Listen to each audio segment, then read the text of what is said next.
After Dad cheated and divorced Mom, I did not choose Mom, who walked away with nothing. Instead, I chose Dad, who clearly favored his illegitimate son, Oliver Brooks. It was only because after their divorce, Mom's obsession with reconciliation romance novels got me killed twice.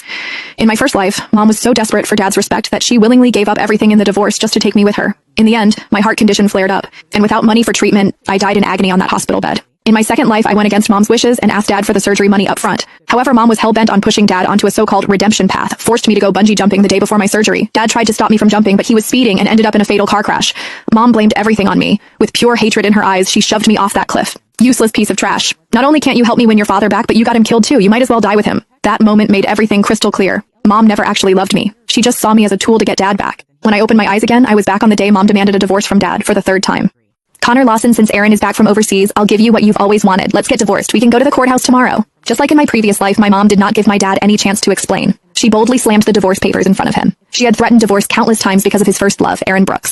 Every single time he would apologize and give in. However, this time, emotionally and physically exhausted, my dad did not back down. Instead, he picked the pen up and decisively signed his name. He said, "Audrey Green, as you wish." When she heard his words, my mom was furious. Even so, she stubbornly declared, "I don't care about the Lawson family's wealth. As long as you give me Sienna, I'll walk away with nothing." My dad frowned, then turned his eyes toward me. "Sienna, your mom and I are getting divorced. Who do you want to live with?" Suddenly being called out by my name, I saw the hopeful looks in both my parents' eyes and realized I had been reborn again. During my first life, when my parents got divorced, my mom had brainwashed me to prove she was the person who loved me most in this world. She would say, "Sienna, if you pick your dad, he'll remarry. Once there's a stepmother, he'll become a stranger. You'll end up bullied by that awful woman. Only I love you the most. As long as you stay with me, he'll eventually beg me to come back." To help them reconcile, I chose my mom without hesitation. However, she was completely poisoned by those win-him-back romance novels. Determined to play the role of the strong heroine my dad would regret losing, she insisted on walking away with nothing. Without money or a job, she dragged me through days where we never knew where our next meal would come from. When my heart condition finally flared up and I was lying on that hospital bed in agony, I begged her to ask my dad for money for the surgery.